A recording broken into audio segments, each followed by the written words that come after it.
I'd like to thank my patrons for their generous support. It helps to make my research, writing, and videos available to everyone. If you enjoy my videos, please like them, share them, and subscribe to my channel. And if you want to support my work, then please visit my Patreon page and look into becoming a patron. The link is below this video. Just to make sure we're all on the same page, liminality is just any place where any two things meet. That the word isn't even confined to spirituality or anything like that. It's any place where two things meet. So you could describe every road as a liminal space because it lies between whatever's on either side of it. So maybe that's why crossroads are supposed to be magical. But you could also say that the edge of the road is the liminal space between the road and the not road. So it all becomes like Russian dolls, liminalities within liminalities. And it seems like our Celtic ancestors liked liminal spaces, especially shorelines of lakes and rivers and beaches and places on borders between two territories. So we presume, we don't really have proof, but we presume that they saw these things as what we like to call thin places, or lying close to the border between this world and the other world. It seems like maybe they regarded water itself as liminal, as well as shorelines. Maybe it was the reflective surface of the water that was most liminal. So that's like more Russian dolls. So as I was saying, I was listening to this interview with Francis Pryor, the archaeologist, and he was talking about this.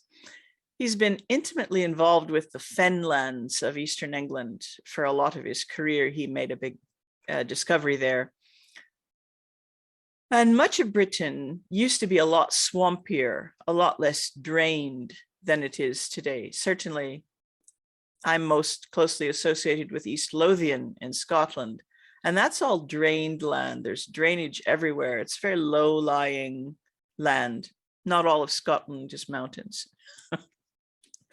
So Britain used to be a much more watery place where liminality seems to have been important to people. How they interacted with the land and how they interacted with their gods. And I think reflections on water must have been quite magical to people who didn't have glass, who mostly probably didn't have proper mirrors. And it's interesting that we get these fabulous Celtic mirrors in Britain, especially.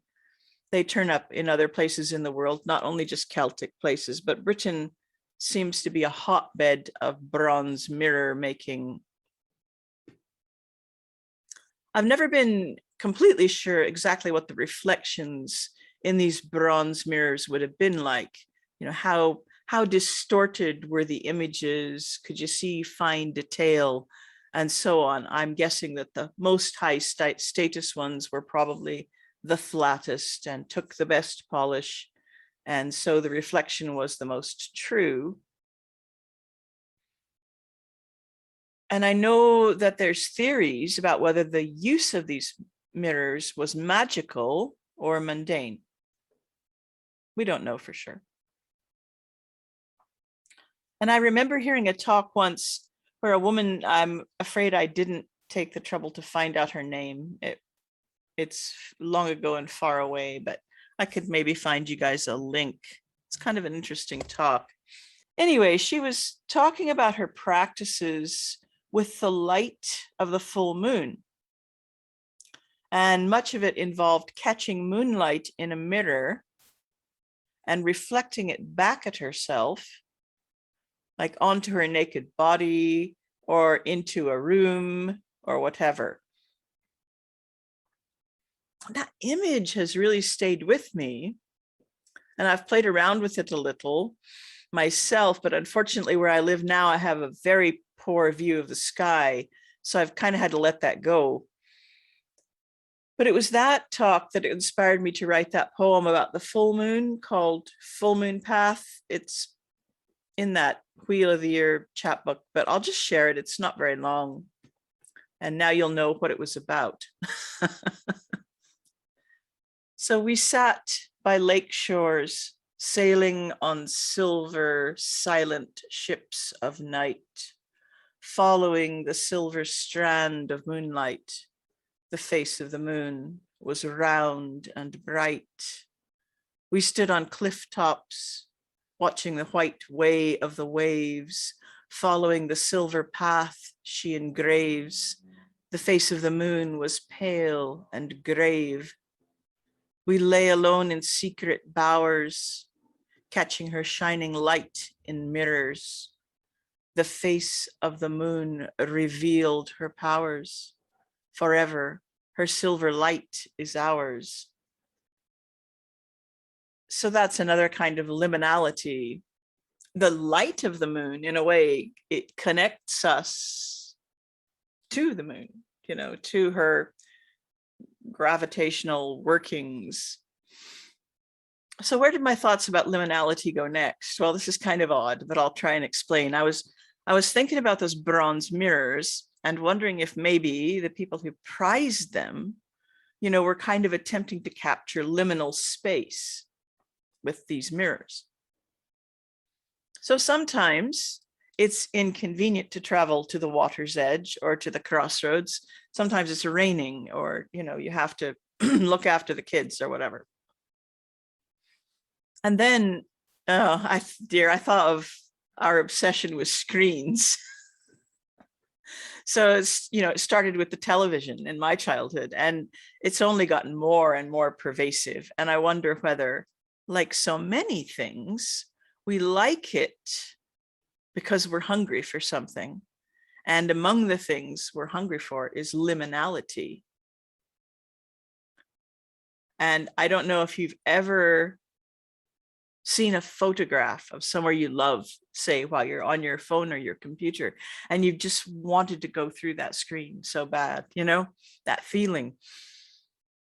But I suspect that screen liminality, such as it is, it doesn't nourish us. And I suspect that without already having some kind of training or practice in place, the same thing is probably true of mirrors. I don't think you can just, you can't just grab a mirror and, oh, I have liminal space now. I'm not sure that liminality can be captured. I think, like a lot of things, tapping into its nourishment requires a little effort. You need to take the trouble to go to the water's edge, or watch for the arrival of twilight, or something like that, because then there's greater intention in what you're doing.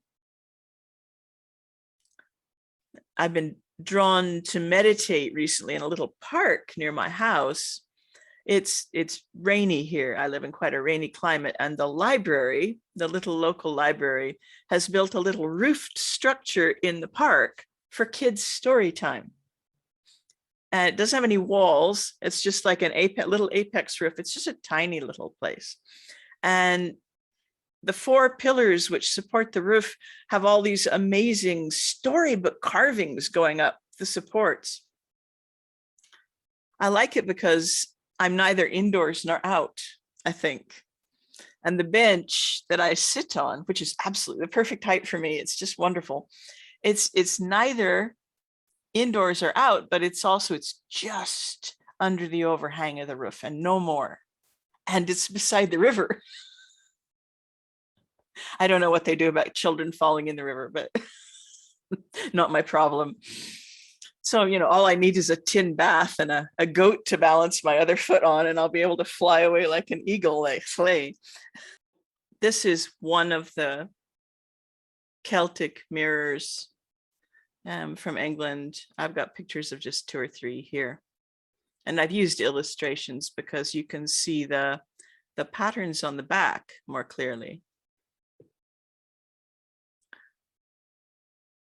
So they have these amazing decorated backs. And I love the style of art where you can't quite decide whether you're looking at plants or animals or faces or how many faces. And in a way, I think this style of art is another attempt to capture something liminal, something fluid, something you can't quite nail down. And I think it's saying something about the reflective side of the mirror. I don't think it's just, oh, here's a high status item and we must decorate it. I'm sure that that's true, but I think it's saying something about the reflective side of the mirror. And I've turned them both ways up because you see different things when you look at them one way up and the other way up. It's quite psychedelic. So there's just one more here. They're great objects for meditation, or alternatively, like patterned wallpaper. Maybe they can drive you a bit mad. Maybe mad in a good way, though. Personally, I like patterned wallpaper, but that's a different conversation. So I'll just let you ogle at these mirrors a wee bit, and then I'll stop the screen share and stop the recording.